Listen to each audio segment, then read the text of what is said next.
Hello everyone, my name is Hal Singh Bati, physics faculty in Resonance Kota. तो अपना chapter चला light, और लाइट में जो नेक्स्ट टॉपिक है आपके लिए वो है ह्यूमन आई, है ना। तो ह्यूमन आई जो है वो उसका स्ट्रक्चर बना रखा है, उसमें कौन कौन से पार्ट्स होते हैं, ठीक है ना, वो सब एक्सप्लेन जो है इस लेक्चर में अपन करने वाले हैं। तो ये पहले अपने स्ट्रक्चर को समझते हैं कि स्ट्रक्चर में कौन कौन से जो है आपके पार्ट्स है ह्यूमन आई के, जो कि इंपॉर्टेंट है और जो कि एग्जाम में इसमें क्वेश्चन आता है, ठीक है। तो ह्यूमन आई जो है वो उसमें मेन जो कंपोनेंट्स है मैंने यहाँ पे आपका एक्सप्लेन कर रखे हैं पूरा विद डेफिनेशन, क्या होते हैं क्या है ना, ठीक है। अब पहले समझ, ये आपकी ह्यूमन आई है, इस तरह की कुछ दिखती है, ठीक है। इसमें कुछ कंपोनेंट दिख रहे हैं आपको कि इसमें आपकी, अब आप अगर बाहर से देखें तो बाहर से आपको ये सब चीज़ें नहीं दिखेगी। बाहर से सिर्फ आपको एक व्हाइट कलर का एक बॉल दिख रही है, उसमें कुछ ब्लैक स्पॉट दिख रहा है, और कुछ और आप थोड़ा ध्यान से देखोगे तो ब्लैक के अंदर भी एक छोटा सा आपको होल दिखाई देगा। अब वो सब क्या है उनकी बात अपन अब करने वाले हैं, ठीक है। तो ये एक स्फेरिकल एक बॉल होती है ह्यूमन आई अपनी, और सबसे बात करें तो सबसे सेंसिटिव जो ऑर्गन है अपनी ह्यूमन बॉडी का वो जो है ह्यूमन आई है, ठीक है। बहुत ही सेंसिटिव है। इसमें ये वाला जो सबसे पहले ले रखा है मैंने, सबसे पहली जो लेयर है जो कि अपनी व्हाइट पर ऊपर से दिख रही है आपको, व्हाइट जो लेयर दिख रही है उसको हम बोल सकते हैं कॉर्निया। तो वो कॉर्निया होता है ना। तो कॉर्निया जो है वो आपके ऊपर की जो लेयर है ये व्हाइट वाली, ये आपकी कॉर्निया होती है ना। फिर कॉर्निया के अगर अंदर वाले पार्ट को देखें तो कॉर्निया से जस्ट एक अंदर थोड़ा एक लिक्विड भरा होता है ना, एक लिक्विड आपका भरा होता है ना। कॉर्निया और इस आई लेंस के बीच में एक लिक्विड भरा होता है जिसको हम बोलते हैं एक्वस ह्यूमर, है ना। एक्वस ह्यूमर जो है वो अपना क्या है, एक लिक्विड है जो कि कॉर्निया और अपने आई पीस के आई लेंस के बीच में भरा होगा, ठीक है। उसके बाद अगर बात करें तो एक छोटा सा ये लेंस, ये तो लेंस है ना, ये अपना आई लेंस है ना, ये आपका कॉन्वेक्स लेंस होता है, ठीक है ना। और उससे पहले मैंने एक छोटा सा यहाँ पे एक देखो, यहाँ से आप देखो एक छोटा छोटा सा गोला बना रखा है जो कि वो ब्लैक जो आपको आंख में दिखता है ना वो पार्ट, तो ये ब्लैक जो पार्ट होता है वो अपना होता है इरिस, है ना। तो इरिस पार्ट जो है वो अपना ब्लैक पार्ट है। उसके अंदर एक छोटा सा, है ना, उसी ब्लैक पार्ट में मैंने सेंटर पॉइंट को मैंने प्यूपिल यहाँ पे बोल रखा है। प्यूपिल जो है एक छोटा सा होल होता है, अगर आप थोड़ा ध्यान से देखेंगे इसी आंख को तो आपको इस ब्लैक जो स्पॉट है उसके अंदर भी एक छोटा सा होल दिखेगा, है ना। उसके बाद फिर यहाँ पे ये जो लेंस को जिसने पकड़ रखा ऊपर, ये ब्लैक जो बना रखी है मैंने, है ना, ये जो ब्लैक बना रखी है मैंने, तो इसको अगर मैं ऐसा कुछ रेड कलर से शो करूं, इसको हटा के मैं रेड कलर शो करूं, तो ये रेड कलर वाली जो है ये वाली, है ना, ये अपनी हो जाती है सिलेरी मसल्स, जो क्या करती है, होल्ड करके रखती है अपने इस आई लेंस को। और ये क्या करती है, ये आपकी इसको स्ट्रेच भी करती रहती है और कॉन्ट्रैक्ट करती रहती है, क्योंकि अभी ज़्यादा रोशनी होती है तो आंख ऐसे छोटी कर लेते हैं या कभी आंख बड़ी करते हैं, तो उसमें जो है आपका इसकी फोकल लेंथ चेंज करने में सिलेरी मसल्स का बहुत ज़्यादा आपका, है ना, काम है। फिर उसके बाद अगर देखें तो ये वाला पूरा जो है एक, इसमें भी एक लिक्विड भरा होता है, ये पूरा जो है अंदर का पीस, इसमें एक आपका लिक्विड भरा होता है ना, जिसको अपन बोलते हैं विट्रस जो है ह्यूमरस, जो विट्रस ह्यूमर जो है वो आपका इसमें आपका लिक्विड होता है इधर। और पीछे जो है आपका ये लेयर, है ना, ये लेयर मैं बताऊं, ये वाली, ये जो लेयर हो जाती है, ये वाली, ये स्पॉट, ये अंदर कनेक्टेड होगा पूरा इसमें। तो ये आपका जो पार्ट है वो रेटिना पार्ट होता है, जिसपे आपका लाइट जब लेंस से पास होने के बाद जो इमेज बनेगी जिस ऑब्जेक्ट की, वो आपके रेटिना पर बनती है। तो रेटिना जो है वो आपका इमेज फॉर्मेशन में एक तरह से आपका स्क्रीन का काम करता है, इसी पे आपकी इमेज बनती है, ठीक है। और फिर ये आपका जो है ब्रेन से, ये आपका नर्वस सिस्टम से, जो कि आपकी मसल्स जो है वो डायरेक्टली कनेक्टेड हो ब्रेन तक, ब्रेन से सिग्नल जो है वो यहाँ के थ्रू आपका आगे जाता है। तो ये आपका एक सिंपल सा स्ट्रक्चर आपके सामने है, सिंपल डायग्राम बनाया है एकदम, ना, मैंने कोशिश की सिंपल बनाने की, ज़्यादा इसमें मतलब जो इंपॉर्टेंट पॉइंट्स है वही अपन यहाँ पे एक्सप्लेन करेंगे, क्योंकि वही एग्जाम पूछे जाते हैं, है ना। इसके अलावा बहुत कुछ चीज़ें इसमें होती है पर वो ज़्यादा अपने काम की नहीं है। वो आप जब ज़्यादा अगर पूरा मेडिकल लेके फिर ज़्यादा ही आप उसमें करोगे तो फिर आप आंख के फिर अलग अलग एक छोटे छोटे पार्ट की भी जो है स्टडी करोगे। अभी अपने लिए इतना इंपॉर्टेंट है, अभी जितने भी जो चीज़ों मैंने जो नाम लिए हैं वो आपके सामने यहाँ पे मैंने एक्सप्लेन कर रखे हैं। तो इसको अपन जो है पूरा डेफिनेशन पूरा समझ लेते हैं कि क्या चीज़ है, ठीक है ना। तो सबसे पहले जो है पार्ट्स ऑफ ह्यूमन आई में सबसे पहले जो पार्ट है वो है कॉर्निया। तो कॉर्निया अपन बात करें तो it is the transparent spherical membrane covering the front of eye. तो आंख का जो आगे का पार्ट है ना, जो आगे का पार्ट जो है स्फेरिकल, वो जिससे जो क्या करता है उस आंख को कवर करता है, कवरिंग वाला जो पार्ट है इन फ्रंट ऑफ आई, वो जो है उसको कॉर्निया बोलते हैं, जो कि व्हाइट कलर का आपको दिखाई देता है, बाहर से दिखती है चीज तो, है ना। तो ये वाला, तो ये अपना कॉर्निया पार्ट बोलते हैं। सेकंड बात करें इरिस की, इरिस क्या है, it is a coloured diaphragm between the cornea and the lens. तो मैंने अभी बताया था आपको कि ये वाला मेरा लेंस है, कौन सा, ये मेरा लेंस है ना। अगर आपको यहाँ दिखा तो मैं इसको ग्रीन कलर का कर देता हूँ, है ना। ये ग्रीन कलर का जो है वो मेरा लेंस है, ये ग्रीन कलर का जो मैं किया है ये मेरा लेंस है, ठीक है ना। और इस लेंस के और ये मैं यहाँ पे कर देता हूँ, जैसे इसको ब्लू कलर कर देता हूँ, वाटर जैसा, है ना। तो ये तो एक लिक्विड जैसा हो जाएगा, ये ब्लैक के साथ मिलके जो है कुछ, ठीक है। तो जो इरिस है, इरिस जो है मेरा है एक ब्लैक कलर, एक डायफ्राम, एक सर्कुलर डायफ्राम जो आपको ब्लैक ब्लैक दिखता है ना। डायफ्राम किसके बीच में, कॉर्निया और लेंस के बीच में जो है वो ये होता है, कॉर्निया और लेंस के बीच में, in between cornea and lens के बीच में जो ये ब्लैक कलर का जो डायफ्राम दिख रहा है आपको, इसी को अपन इरिस बोलते हैं, ठीक है। व्हाइट वाला तो आपका हो गया कॉर्निया, उसके अंदर जो ब्लैक वाला है वो अपना होता है इरिस। उसके बाद अपन आए प्यूपिल पे। तो प्यूपिल क्या है, तो प्यूपिल जो है वो it is a small hole in the iris. Iris जो बताया आपको कि मैंने वो जो ब्लैक बेल बताया, उसके अंदर भी छोटा सा होल होता है जिससे आपके लाइट पास होती है ना। आपकी लाइट जो है पूरी आंख में नहीं जाती, आंख जो लाइट जाती है वो आपकी इसमें एक छोटे से होल से अंदर एंटर करती है। पूरी आंख में ऐसा नहीं है कि यहां से भी लाइट आ गई, यहां से भी लाइट आ गई, यहां से लाइट, ऐसा कभी नहीं होता है। लाइट मेन अपन को पास करानी लेंस के अंदर से, है ना। लेंस क्या करेगा, कन्वर्ज करेगा उसको उसके फोकस पे और वहां पे इसकी इमेज बनाएगा, है ना, ऑब्जेक्ट आने वाली रेज की। तो ऑब्जेक्ट की रेज जो है वो आपकी प्यूपिल से एंटर करती है, वो छोटा सा होल होता है, वहीं से लाइट जाएगी, तो यहां से लाइट जाती है, ठीक है। आई लेंस की बात करते हैं, it is a transparent lens made of jelly like material. तो जेली लाइक मटेरियल का एक ट्रांसपेरेंट, और इस बात है ट्रांसपेरेंट होना भी चाहिए क्योंकि मुझे लाइट को पास करवाना है, ठीक है ना। तो it is a transparent lens made of jelly like material जो होता है, ये जो मैंने ग्रीन कलर का कर रखा है, ये अपना एक आईपीएस लेंस होगा, है ना। तो ये अपना आई लेंस है, कन्वर्जिंग लेंस होता है, ये उस टाइप का आपका लेंस होता है, ठीक है। फिर बात करें अपन सिलेरी मसल्स की, तो सिलेरी मसल जो है वो क्या है, सिलेरी मसल्स है this muscles hold the lens in the position. तो ये इस आई लेंस को होल्ड कर यहीं पकड़ रखती है, इसको आगे या पीछे आपका मोशन नहीं होने देगी, इसी पोज पे होल्ड करके रखेगी। तो ये होल्ड, ऊपर जो मैंने बना के रेड कलर की जो है, ये एक ऊपर भी होती है नीचे भी होती है, उसको होल्ड करके रखती है। और मेनली जो है यही जो है सिलेरी मसल्स आपके रिस्पॉन्सिबल है इसकी फोकल लेंथ को चेंज करने में। मतलब ये जो है वो आपकी कॉन्ट्रैक्ट और स्ट्रेच होके इसकी जो है फोकल लेंथ को एडजस्ट कर सकते हैं, क्योंकि अपन को अब पास की चीज भी देखनी है, अपन को दूर की चीज भी देखनी है। दूर की चीज अपन आराम से देख लेते हैं, ज्यादा पास लाऊंगा तो आंखों में जोर पड़ता है, आंखें मुझे कभी ज्यादा रोशनी हो जाती है, आंखें मुझे जो है बंद करनी पड़ती है। तो ये सारी चीज जो है एक्टिविटी, वो सिलेरी मसल्स जो है वो कॉन्ट्रैक्ट और स्ट्रेच होके जो है फोकल लेंथ के चेंज करके अपन को आराम से दिखा सकती है। तो आंख को सेफ्टी के लिए होता है, ठीक है। फिर बात करें रेटिना की, तो रेटिना जो है वो आपकी स्क्रीन हो गई ये वाली, इट इज अ, है ना, बैक सरफेस ऑफ द आई। तो ये आई का बैक सरफेस, बैक मतलब पीछे आ गया अपन, तो ये पीछे के साइड आ गए। पीछे के साइड की जो ये स्क्रीन है, ये बैक सरफेस है, जहां पे मेरे उस ऑब्जेक्ट से आने वाली जो रेज है उस ऑब्जेक्ट की इमेज बनेगी, ठीक है ना। पीपल से पास हो गए, लेंस से पास हो गए, लेंस से पूरा कन्वर्ट हो गए, यहाँ पे जब मिलेगी तो यहाँ पे क्या बनेगी, मेरी इमेज बनेगी, है ना, इन्वर्टेड इमेज बनेगी, है ना। तो वो जो इमेज बनती है वो रेटिना पे बनती है। तो ये पीछे का पार्ट हो गया।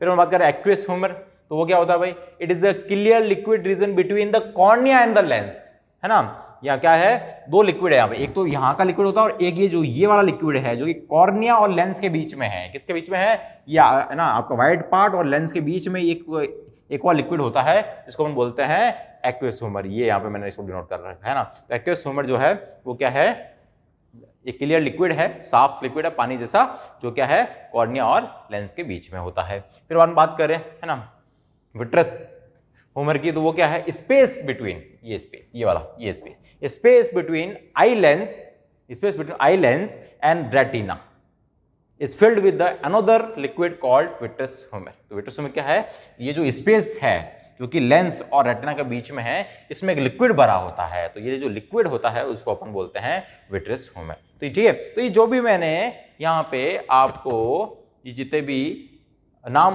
यहाँ पे मैंने एक्सप्लेन कर रखे हैं उसको अपन ने बहुत डिटेल में जो है यहाँ पे समझ लिया विद डायग्राम। तो जब भी आपको ह्यूमन आई का क्वेश्चन आएगा तो आपको ये वाला डायग्राम बनाना है और ये सारे जो हैं वो आपको इनके पार्ट्स के नाम और वो पार्ट्स क्या क्या होते हैं वो सब यहाँ पे आपको एक्सप्लेन करना पड़ेगा। ये एक अच्छा क्वेश्चन बन जाता है आपका, ठीक है। उसके बाद कुछ और इंपॉर्टेंट चीजें हैं जो अपन यहाँ पे समझते हैं, तो यहाँ तक जो है आप नोट कर लीजिएगा या फिर आप जो है वीडियो को पॉज करके स्क्रीनशॉट भी ले सकते हैं, ठीक है। चलिए नेक्स्ट टॉपिक अपना power of accommodation, power of accommodation, ठीक है। इसका क्या मतलब हुआ? तो पावर ऑफ, इसका मतलब समझते पहले। इसका मतलब ये है कि भाई देखो, अब लेंस की पर्टिकुलर पावर है ना, लेंस पास की चीज़ों को भी देख, मतलब आपकी जो आई है वो पास की चीज़ों को देखती है आराम से, दूर की चीज़ों को भी देखती है, ठीक है ना।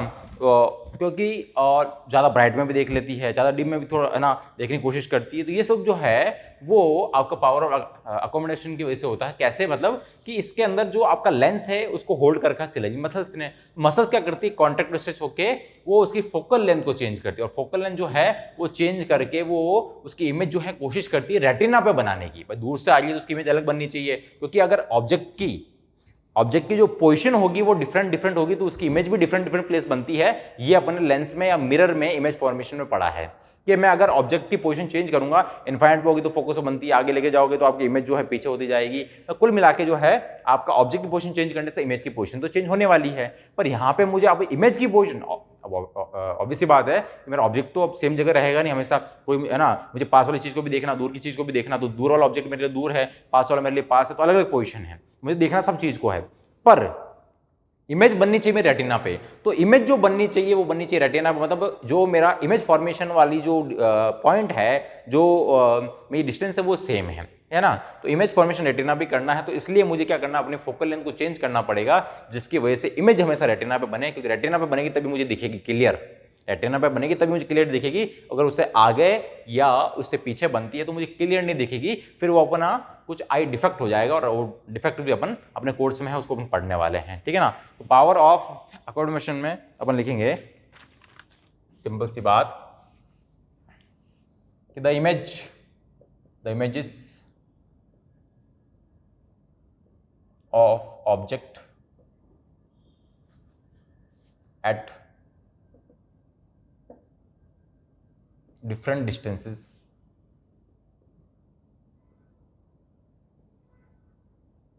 from the eye are brought to focus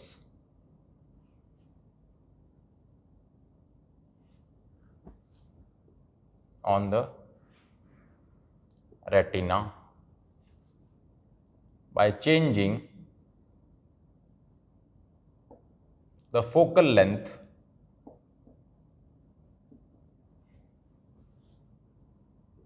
of the eye lens by the ciliary muscles।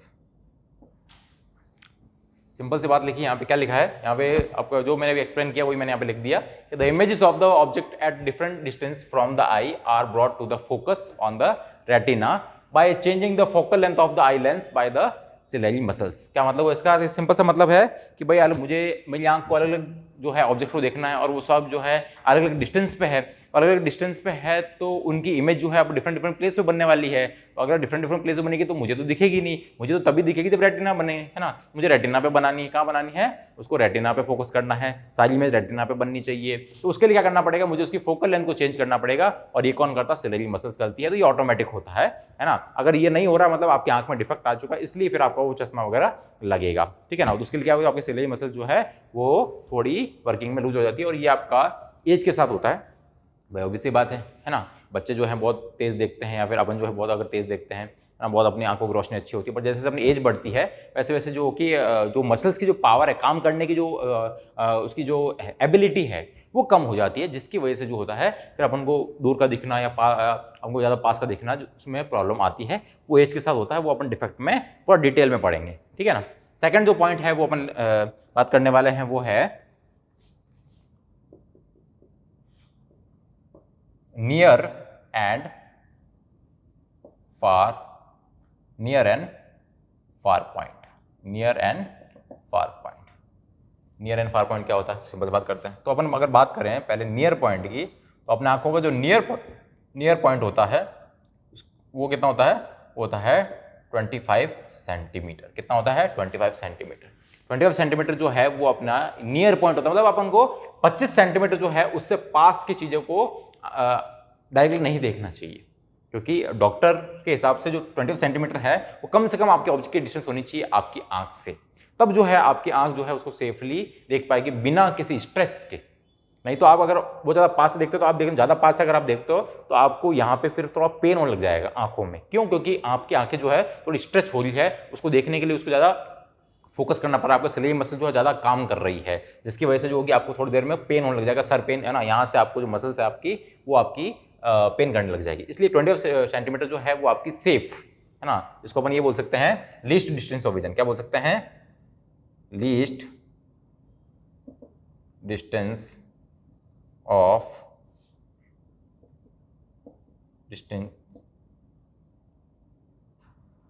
Vision भी बोल सकते हैं कि कम से कम मिनिमम जो है वो आपकी जो डिस्टेंस जो है विजन की वो 20 सेंटीमीटर होनी चाहिए। 25 सेंटीमीटर आप कम से कम आपका ऑब्जेक्ट इतना दूर तो होना चाहिए, और फार पॉइंट तो कितना भी हो। तो फार पॉइंट की बात करें, far point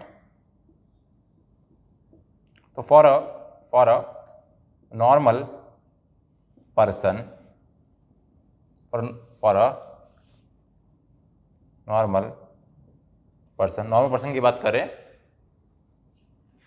for normal person the far point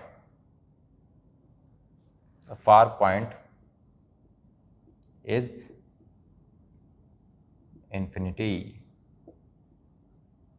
far point अपने इन्फिनिटी, अपन दूर की चीजों को कितना भी देख सकते हैं, कितना भी दूर से देख सकते हैं, ठीक है ना, आंखें एकदम रिलैक्स रहती है, दूर की चीज़ देखने में कभी जोर नहीं आता है, ज़्यादा पास की चीज़ों को देखने में आंखों को जोर आता है। तो अपना नॉर्मल पर्सन के लिए, नॉर्मल विजन के लिए अगर बात करें तो अपना फार पॉइंट तो इनफाइनाइट है, ठीक है ना। वो भी अब जो है ये और ये दोनों जो है एज के साथ चेंज होते रहते हैं, ठीक है। जैसे आप एज बढ़ती जाएगी है ना, तब जो है आपकी मसल्स की जो पावर है, जो एबिलिटी है काम करने की, वो धीरे धीरे आपकी लूज होती जाएगी, जिसकी वजह से फिर ये भी आपके चेंज हो जाएंगे। पर एक नॉर्मल पर्सन की बात कर रहा हूँ जो इसकी एकदम आंखों की रोशनी अच्छी है, तो उसका जो नियर पॉइंट है वो 25 सेंटीमीटर और फार पॉइंट जो इनफाइनाइट होता है। अब वो आपको ज़्यादा दूर का नहीं दिख रहा, साफ क्लियर, ये मैं क्लियर की बात कर रहा हूँ, क्लियर आप देख सकते हो नॉर्मल विजन के लिए, ठीक है।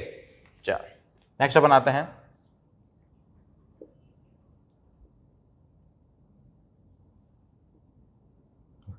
persistence of vision।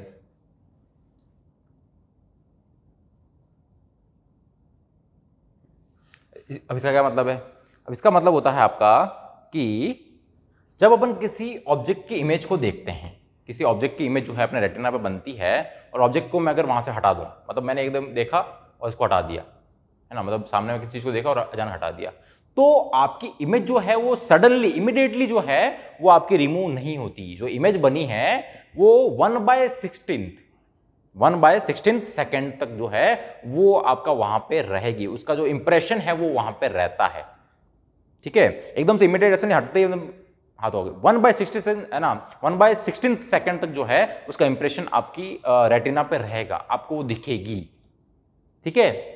तो इसी की वजह से जो है अपन बोल सकते हैं कि मैं अगर नंबर ऑफ इमेजेस जो है, मतलब पर सेकंड अगर बात करूं 24, 25, 30 इमेजेस अगर एक सेकंड में अगर पास करवाऊं है ना, और आपकी जो है एक इमेज की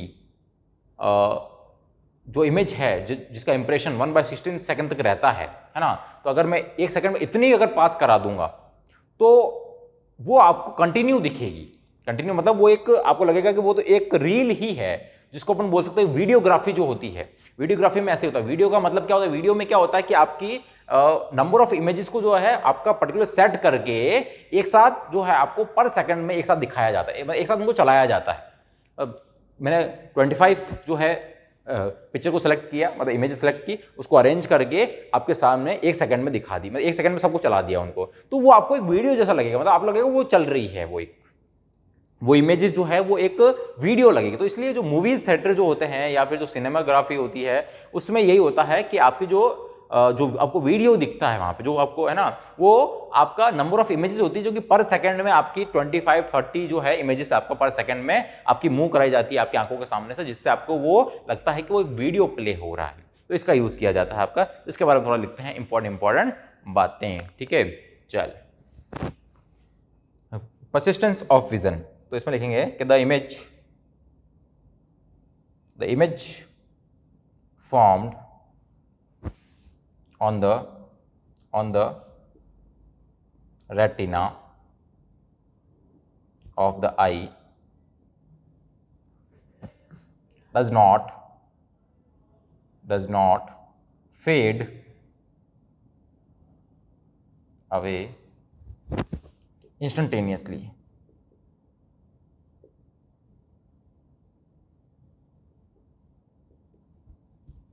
When the object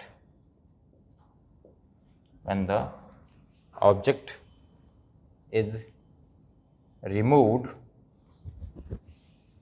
from the sight. The impression of the object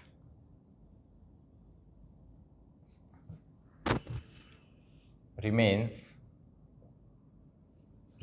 from the retina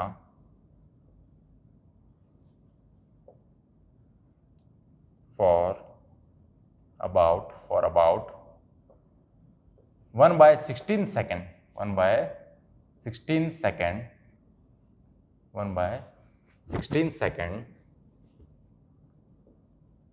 This continuance of the sensation of eye is called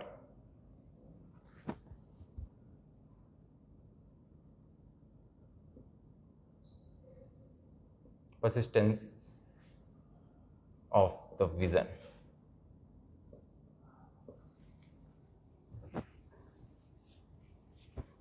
Persistence of the vision है ना, सिंपल सी बात जो अभी एक्सप्लेन किया उसको अपने पूरा लैंग्वेज में लिख लिया कि the image formed on the retina of the eye does not fade away instantaneously when the object is removed from the site.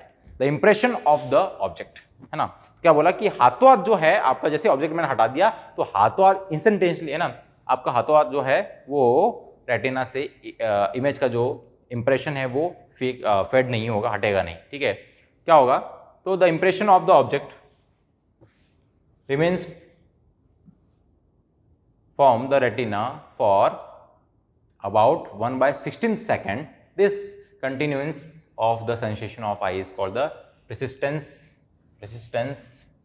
of the vision. Persistence of the vision इसको बोला जाता है. ठीक है ना, और ये आपका किसमें काम करते हैं, अपना वीडियोग्राफी सिनेमाग्राफी जो है इसमें यूज किया जाता है. उसमें है ना मोर देन 25 जो इमेजेस है पर सेकंड आपके आंखों के सामने से निकाली जाती है, जिसकी वजह से जो है आपको लगता है कि वो एक वीडियो ही चल रहा है. क्योंकि इतना जल्दी अगर कोई आपको इमेजेस निकालेगा, 1 सेकंड होता है कितना, 1 सेकंड में 25 इमेज आपको दिखा दी तो वो आपको एक वीडियो जैसा ही लगेगा. इसमें आपका इसका रोल होता है. ठीक है,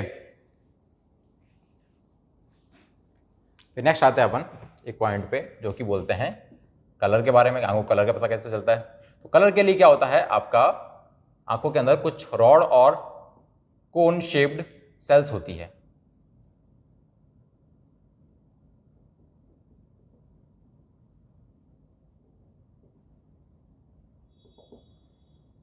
colour perception of animal.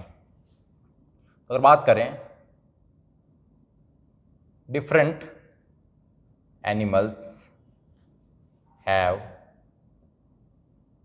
Different colour perception due to different structure of rod and cone shaped cells. For example की बात करें, bees have some cone shaped cells, therefore bees can see object in ultraviolet rays। बात करें human की तो human can not see UV rays, ultraviolet rays. बात करें chicks की या बर्ड्स की, चिक्स हैव मोस्टली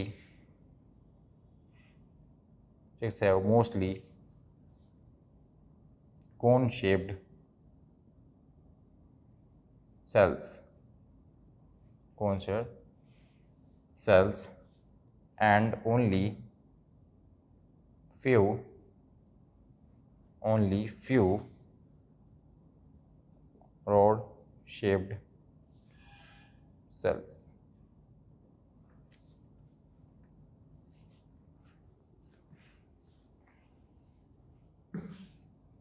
नेक्स्ट क्या है अपना कलर परसेप्शन ऑफ एनिमल्स। क्या मतलब हुआ इसका कि कलर को पहचानना, क्योंकि बहुत सारे एनिमल्स आपने देखा, अपन को तो बहुत सारे मेनली है ना लगभग सारे कलर दिखते हैं, ठीक है ना। वो मेनली कलर के लिए रिस्पॉन्सिबल होता है आपका कोन शेप, जो कोन शेप्ड है ना, कोन की शेप की कुछ सेल्स होती है ना, कुछ आपकी जो है रॉड शेप की होती है। तो इस शेप के हिसाब से इनका नाम है कोन और रॉड शेप आपके सेल्स होती है। ये आपका रिस्पॉन्सिबल होती है ना किसी भी चीज़ को देखना, मतलब आपका ब्राइटनेस, इंटेंसिटी वगैरह, कितनी लाइट जो है अंदर आनी चाहिए, है ना। ज़्यादा ब्राइट लाइट आके आंखें खराब हो जाती है, कौन सी रेस को अंदर आने देना है, उसके लिए जिम्मेदार है। और कुछ ये जो कोन वाली जो है वो आपकी कलर के लिए रिस्पॉन्सिबल है। तो मेनली अब बहुत सारे एग्जाम्पल है क्योंकि सबका बॉडी का स्ट्रक्चर अलग है, सबका आँख का स्ट्रक्चर अलग अलग है ना, सबकी आँखें अलग अलग होती है। तो उसके हिसाब से उनके जो कोन और जो रॉड शेप सेल्स है वो भी डिफरेंट होती है, डिफरेंट शेप की होती है, डिफरेंट है ना साइज की होती है, जिसकी वजह से बहुत सारे एनिमल्स जो हैं वो कुछ कलर को नहीं देख पाते हैं, है ना। बहुत से कलर्स होते हैं जो कि कुछ रेस को देख लेते हैं पर अपन नॉर्मल नहीं देख पाएंगे, ठीक है, ऐसी चीज़ें होती हैं। तो ये अगर different animals have different colour perception due to the different structure of rod and cone shaped cells. बात करें एग्जांपल तो बीज जो होती है, बीज जो है वो आपकी अल्ट्रावायलेट रेज जो है, क्योंकि उसमें मेनली जो है कोन शेप्ड होती है, कोन शेप्ड जो सेल जो है वो आपकी तमाम ज़्यादा होती है, जिसकी वजह से जो है वो अल्ट्रावायलेट रेज को भी इजीली आपकी जो है देख सकती है। मतलब अल्ट्रावायलेट रेज किस ऑब्जेक्ट से निकल रही है उन ऑब्जेक्ट को देख लेगी, या फिर अल्ट्रावायलेट रेज में भी ऑब्जेक्ट जो हैं वो आपको सब दिख जाएंगे, जो कि एक नॉर्मल ह्यूमन जो है नहीं देख पाता। अपन तो सब विजिबल रेज में देख पाते हैं, अपन तो विजिबल रेज जो है विबग्योर वाला ऑर्डर वही देख पाते हैं। अल्ट्रावायलेट जो है उससे पहले वाली, जिनकी एनर्जी जो है आपकी विजिबल रेज से ज़्यादा होती है, तो वो नॉर्मल अपन उसको नहीं देख पाते हैं, ठीक है। तो क्योंकि है ना अगर अल्ट्रावायलेट रेज आती है तो अपनी आंखें जो है वो थोड़ी ऐसी बंद हो जाती है। अल्ट्रावायलेट मतलब जिसकी इंटेंसिटी ज़्यादा हो रहा है, लाइट ज़्यादा है, जिसमें एनर्जी ज़्यादा है, तो वो अपनी अगर आंखों में जाएगी तो वो अपने लिए हार्मफुल है ना। तो उसके लिए जो है आपकी रॉड सेल्स हेल्प करती है, वो क्या करती है आपकी आंखों को जो है वो कॉन्ट्रैक्ट कर लेती है या फिर बंद कर लेती है, या फिर उससे आने वाली हार्मफुल रेडिएशन से आपको बचाती है। तो इसलिए क्योंकि अपन तो यूवी रेज में जो कोई, अगर मैं यूवी रेज यहाँ लगा दूँ इसमें कोई ऑब्जेक्ट होगा तो वो आपको नहीं दिखेगा, या जिससे वो निकल रही है वो आपको नहीं दिखेगी, ठीक है। चिक्स की बात करें या बर्ड्स की बात करें तो उसमें मेनली जो है वो कोन शेप सेल जो है वो आपकी होती है, तो रोड शेप, कुछ आपकी जो रोड शेप सेल्स भी होती है। मेनली जो कोन शेप जो आपके सेल्स होती है वो नहीं, तो बात करें अपन कोन वाली तो अपन ये बोल सकते हैं कि वो ब्राइटनेस में ही आप देख पाते हैं उसके हेल्प से, है ना। मतलब ये जो जितने बर्ड्स होते हैं, ये चिक्स वगैरह होते हैं, वो सिर्फ जब ब्राइटनेस होगी, ब्राइट लाइट को ही देख पाएंगे, तो ब्राइटनेस में ही दिखता है। अगर लाइट नहीं, अंधेरा हो गया है तो फिर ये देख नहीं पाते हैं, क्योंकि है ना इनमें मेनली कोन शेप जो है वो आपकी ज़्यादा होती है ना। और ये जो है वो आपकी ब्राइट में जो ब्राइटनेस हो होती है उसी में ही आपका जब आपको सेंसिटिव है, इसलिए आपने देखा जितने बर्ड्स है वो आपका सूरज निकलने से पहले ही जो है आपका उड़ जाते हैं और आपके अपने अपने घोंसलों से बाहर निकल जाते हैं। और अगर बात करें, अगर रात के सनसेट की बात करें तो सनसेट में जो है वो सनसेट से पहले ही जो है वापस अपने घोंसलों में आ जाते हैं, क्योंकि फिर रात में उनको दिखेगा नहीं, क्योंकि उनमें कोन शेल जो सेल्स हैं वो ज़्यादा है, जिसकी वजह से क्योंकि वो सिर्फ ब्राइटनेस में देख पाए हैं। अगर अंधेरा हो गया तो फिर वो देख नहीं पाएंगे, वो अंधे आपके बोल सकते हैं वो अंधे की तरह एक तो बिहेव करेंगे। जिसलिए जितने बर्ड्स हैं वो सब सनराइज से पहले ही उड़ जाते हैं और अपने घोंसलों से बाहर निकल जाते हैं, और जो है सनसेट के जो है पहले अपने घोंसलों में वापस आ जाते हैं, मतलब रोशनी चाहिए उनको, रोशनी होने से बाद, ठीक है। तो ये सब जो है वो रिस्पॉन्सिबल है। तो ये कुछ इंपॉर्टेंट पॉइंट्स है जो आपके सामने मैंने डिस्कस किए। इसके बाद जो है अपन बात करेंगे नेक्स्ट लेक्चर में, जो होगा वो है अपना डिफेक्ट ऑफ आइज, ठीक है। तो ये जो है आप अच्छे से नोट कर लें, क्योंकि ये बहुत इंपॉर्टेंट पॉइंट्स है जो कि मैंने यहाँ पे लिखे हैं आपके ह्यूमन आई से related. Thank you so much.